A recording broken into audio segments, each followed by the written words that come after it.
Hello there. Happy St. Patrick's Day to everybody celebrating today. Hope you've all had a nice time.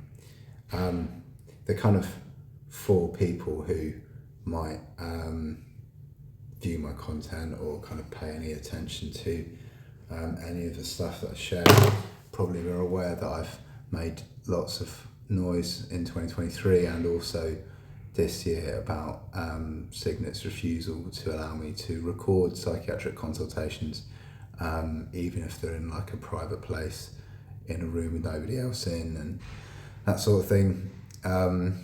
News stories popped up in my Instagram feed a few times about a guy in Bristol who's been told if he doesn't stop playing drum and bass really loud, he's gonna be arrested. I did take some recordings of the NHS while I was in Bristol at the BRI. I posted them on Dropbox and I shared links to them on Facebook and Twitter. So I kind of thought in my paranoid brain that when I first read it, it was almost like, I thought it was like a manufactured news story, you know, in a collaboration between like the police and the NHS and the community to sort of tell me to shut the fuck up, which if it is, then that's kind of what I'm going to do. If it isn't, then obviously that's just an example of why I meet the criteria for a section. But I'll show you some of the, there's the article, Bristol man Wardy faces jail if he continues to allow drum and bass.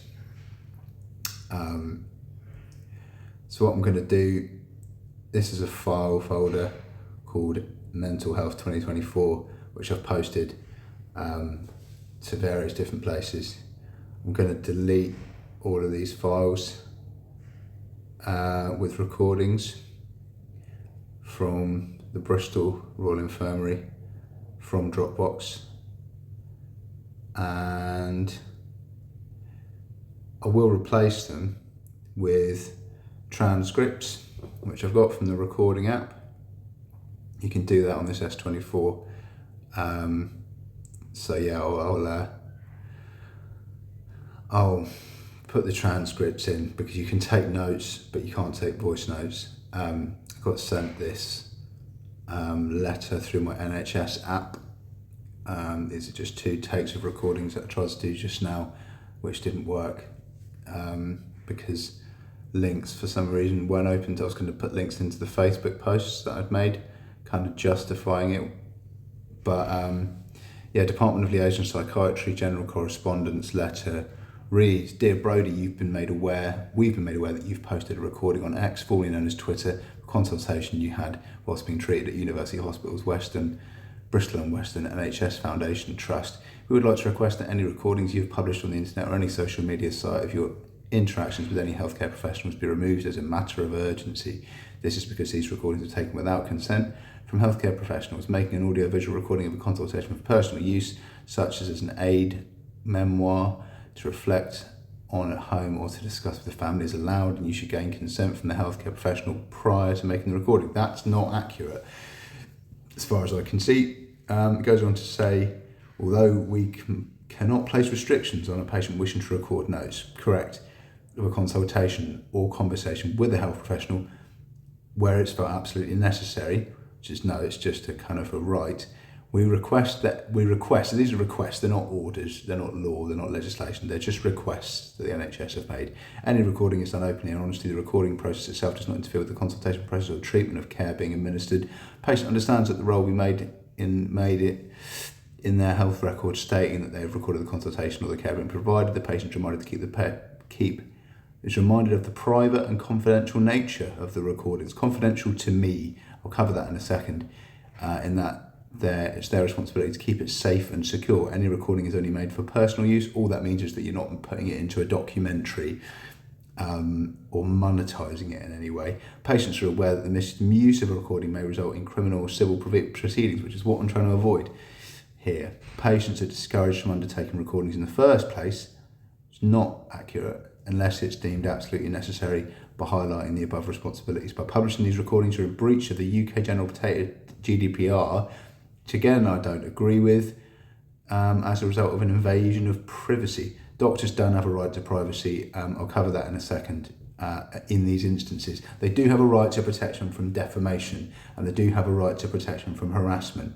If you put a recording on the internet and said a doctor had like bopped you on the nose or hurt, like, you know, or in any other way abused you, then that would be character defamation if it wasn't substantiated or true, for example.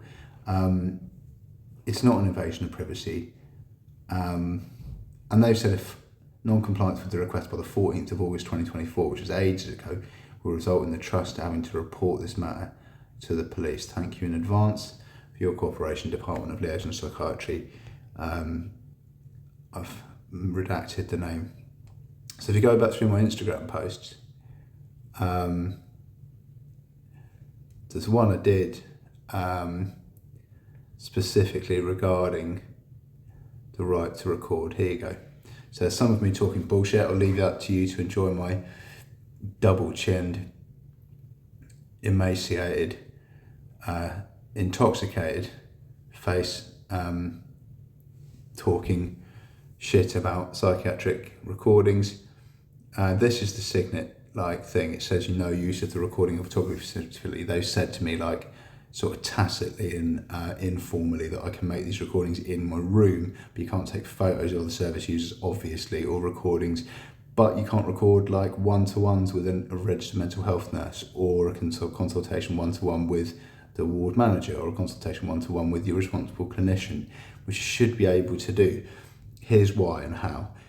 This is like not very conducive evidence. I kind of saved the best till last. So the NHS Constitution for England doesn't explicitly mention patients recording medical consultations. However, it does establish the principles and values of the NHS, including respect for patients' rights and dignity. It also emphasises the importance of confidentiality and privacy. Whilst the Constitution doesn't directly address recording consultations, it aligns with the general principle of patient autonomy and the right to access and control their own health information. It could be interpreted as supporting a patient's right to record a consultation for their own personal use, as long as it doesn't infringe on the privacy of others or interfere with the healthcare provider's ability to deliver care. This is the BJ Psych Bulletin in a Cambridge University, like PubMed, peer-reviewed, I think, document. And it quotes like General Medical Council, British Medical Association, read it, just Google, recording psychiatric consultations, BJ Psych Bulletin for the full article, or look at some of my other posts, you'll find a link to it. It says several reasons have been suggested for why patients record healthcare consultations. These include, and this is about like psychiatric, the article is about recording psychiatric consultations, not just broadly medical ones like I have. These include enhancing their understandings of healthcare information, replaying clinical encounters, sharing these with others for therapeutic purposes. Some patients hold digital copies of consultations to evidence the care received and to support any future complaints or litigation. This may particularly be the case patients who have had prior negative healthcare experiences or lost trust in healthcare providers. For some patients, digital recordings provide a sense of ownership for their health information. This is an NHS Devon Partnership Trust document. A patient in receipt of care does not need permission. Let me read that again. Does not need permission to record a medical consultation, unlike NHS practitioners would do if they were recording you. Such recordings made for the purpose of meeting either covertly or overtly to keep a personal record of what was said during the consultation are deemed to constitute personal note-taking and are therefore permissible. The content of the recording is confidential to the person, not the doctor or healthcare staff, so it's not an invasion of privacy, as NHS Bristol are alleging in their letter threatening to prosecute me. A person can waive their own confidentiality as they wish. This could include disclosing details of their consultation with third parties, or even posting and or sharing the recording in an unadulterated form on the internet through social media sites. This is General Medical Council. Patients need relevant information to be shared in a way they can understand and retain, so they can use to make decisions. To help patients understand and retain relevant information, you should accommodate a patient's wishes if they would like to record the discussion. Recordings made by patients are owned by them and do not have to be stored with their medical records. The information in a consultation is the patient's, and providing no other patient is involved, perfectly legal for them to record it for their own use. Again, that means not commercially. That's Kirsty Griffiths, who was, at that point when I wrote the article, head of standards head of the Director's Office for Education and Standards at General Medical Council. British Medical Association quotes Section 36 of GDPR, or Data Protection Act 1998, is relevant with reference. Personal data processed by an individual only for the purposes of the individual's personal, family or household affairs are exempt from data protection principles. So, they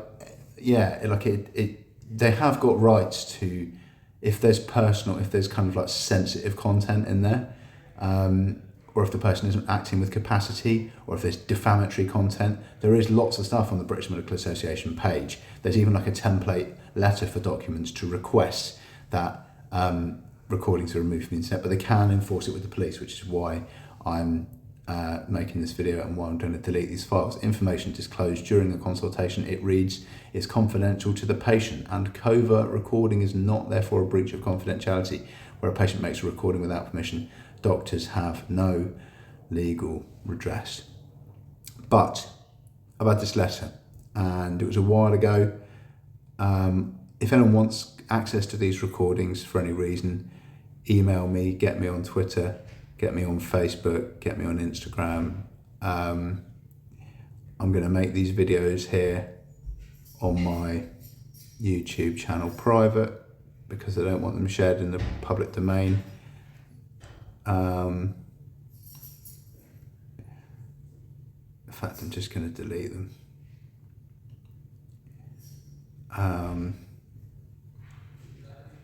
Well, let's have a look. Can I make them private?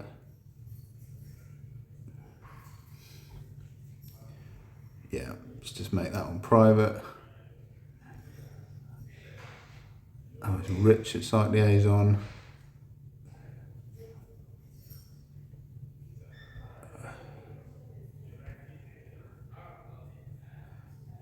God, I'm not very good at this. Sorry if this is boring you. James at Site Liaison, I'm going to make private as well.